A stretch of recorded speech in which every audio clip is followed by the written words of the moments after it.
सर्वश्री नथुलाल जी गुप्ता, उनके सुपुत्र धीरज गुप्ता एवं परिवार द्वारा आयोजित श्रीमद् देवी भागवत नवाहन ज्ञान यज्ञ के आज 7वें सोपान पर हम सभी उपस्थित हैं।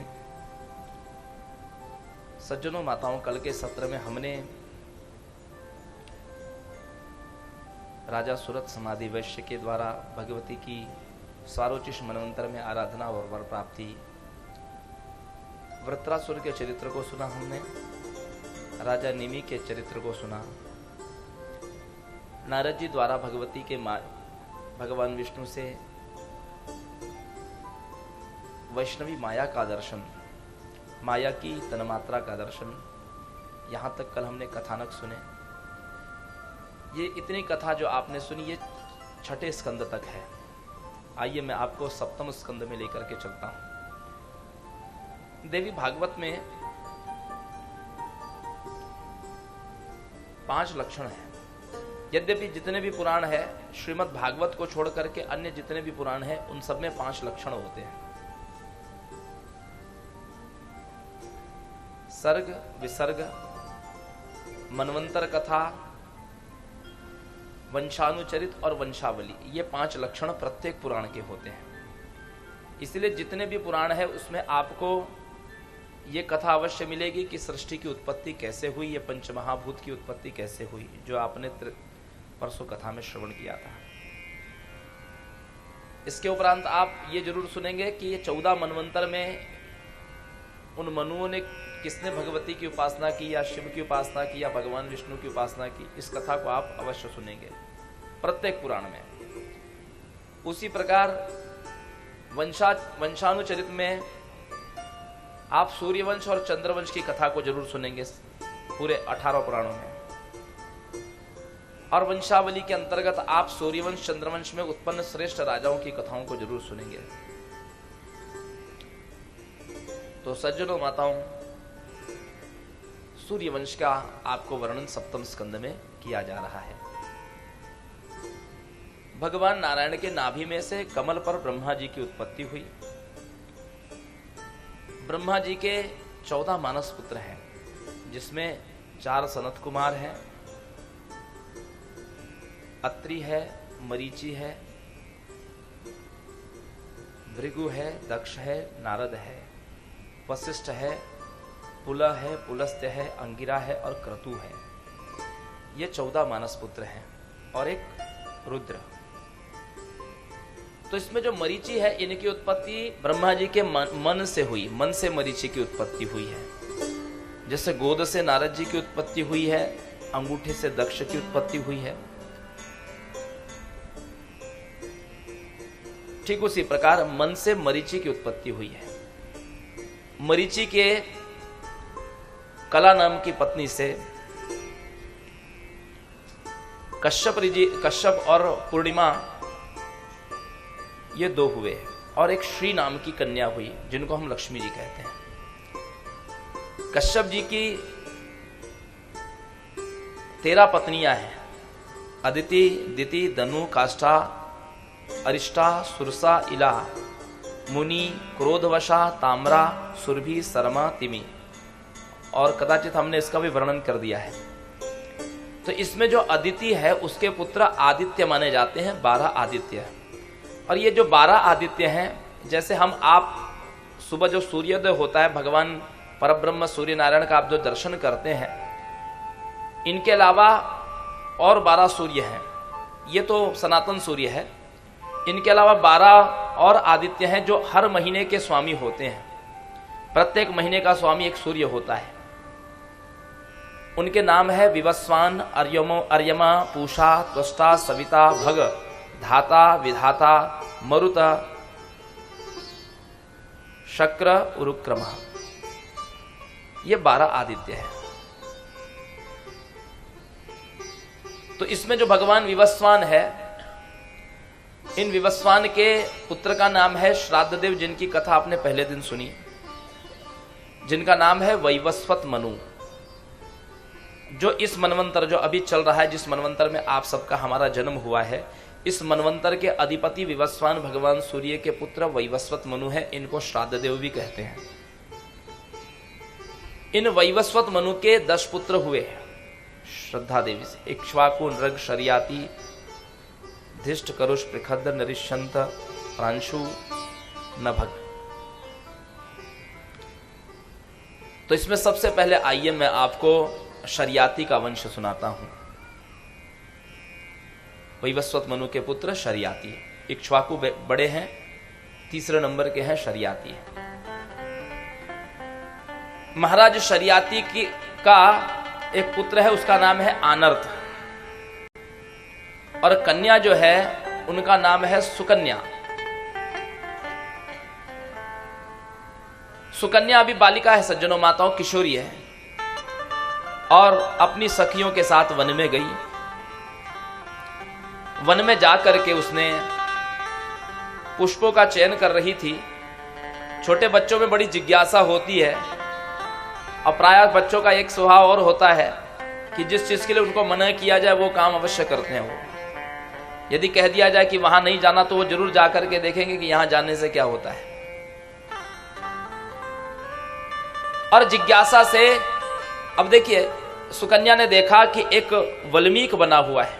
वल्मीक का अर्थ होता है जो मिट्टी से चींटियां अपना घर बनाती है, उसको वल्मीक कहते हैं। सुकन्या की दृष्टि उस वल्मीक पर पड़ी जिसमें अनेकों छिद्र थे, लेकिन 2 छिद्र ऐसे थे जिसमें से एक ज्योति प्रकट हो रही थी।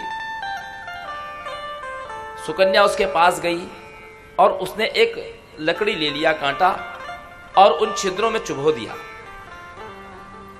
भीतर से कराह की आवाज निकली और उन छिद्रों से रक्त की धार फूट पड़ी, जिससे सुकन्या भयभीत हो गई। अपनी फूल की डलियां वहीं फेंककर अपनी सखियों के साथ अपने महल में लौट आई। उस वल्मीक के भीतर कौन था? भार्गव च्यवन थे, जिनका नाम है च्यवन मुनि, भृगुवंशी है। च्यवन मुनि उसमें तपस्या कर रहे थे शर्याति के राज्य की सीमावर्ती वन में। उनके नेत्र सुकन्या ने फोड़ दिए अनजाने में।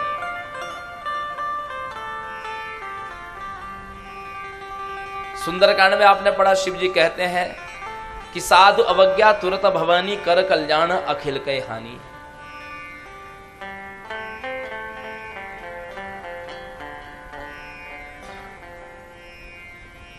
साधु पुरुषों की जहां अवमानना होती है, जहां पर अपूज्य की पूजा होती है और पूज्यमान व्यक्ति का अनादर होता है, तो वहां पर बहुत अनर्थ होता है।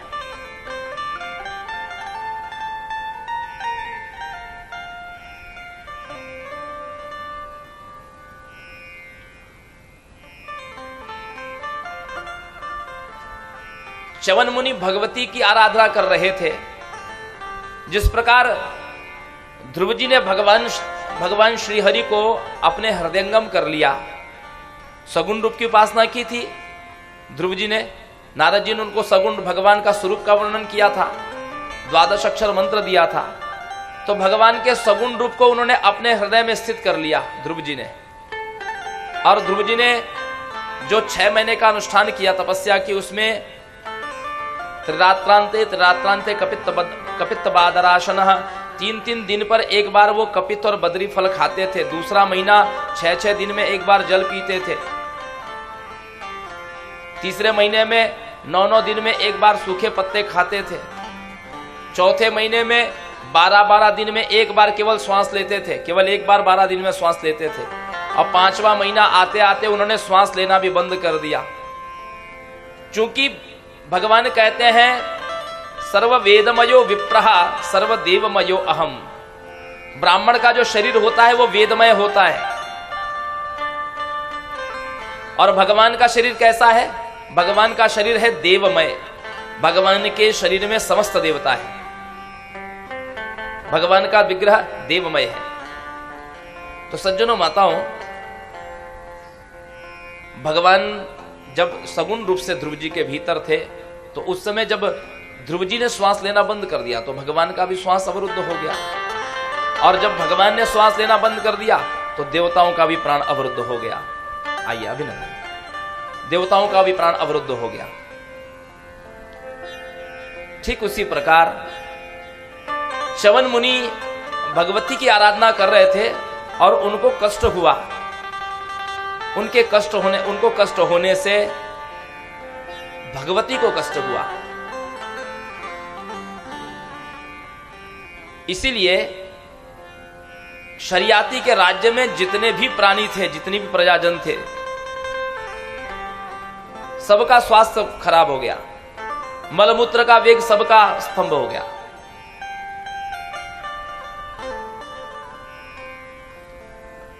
प्रजा दुखी हो गई। यहां तक कि जितने पशु थे, हाथी है, घोड़े हैं, गौएं हैं, इनका भी मलमूत्र का वेग स्तंभित हो गया। महाराज ने अपनी सभा बुलाई। अब पूछा ऐसा क्यों हुआ? तो गुणीजनों ने एक बात कही कि महाराज देखिए, अवश्य ही कोई सिद्ध महापुरुष का हमारे राज्य में अपमान हुआ है। किसी न किसी के द्वारा उनकी अवमानना हुई है, उसका अन्वेषण करना चाहिए। क्योंकि यह प्राकृतिक आपदा है, यह प्राकृतिक आपदा है। इसको आधि दैविक प्रकोप कहा जाता है। यह आधि दैविक प्रकोप है।